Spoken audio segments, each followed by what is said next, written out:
In 1974, a group of farmers in central China were digging a well when their shovels hit something hard beneath the soil.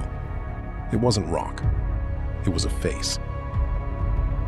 Within days, archaeologists confirmed what the farmers had stumbled onto.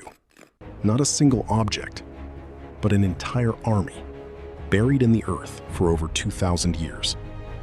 Thousands of soldiers, standing in formation exactly where they'd been placed, waiting for no one.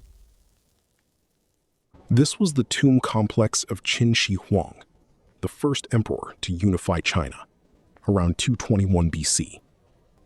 He was young when he took power, and obsessed, not just with ruling in life, but with commanding an empire in death. So he ordered something no one had ever attempted: an army that would follow him into the afterlife. Not statues in the way we usually think of them. Over 8,000 soldiers, each one life-sized, each one different. Different faces, different expressions, different hairstyles, armor, even the tread on their boots. To this day, no one has found two that are exactly alike. And no one is entirely sure how workers, 2,000 years ago, managed that level of individual detail across an army that size. It gets stranger. Soil samples taken from around the burial mound show levels of mercury far higher than they should naturally be, lending credibility to an old historical account claiming the tomb was built with rivers of liquid mercury, simulating the rivers of the empire itself, flowing beneath the ground. And here's the part most people don't know. The farmers, the archaeologists, all of it, that was only the outer guard.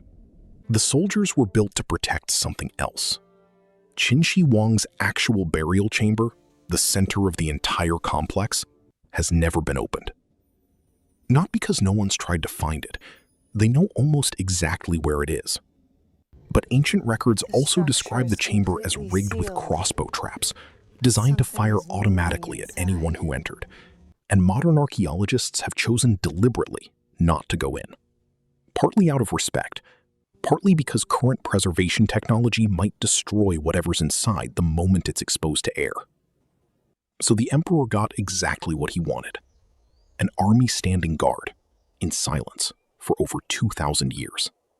And somewhere beneath that hill, in a chamber no living person has entered, whatever he built to rule in death is still down there, waiting.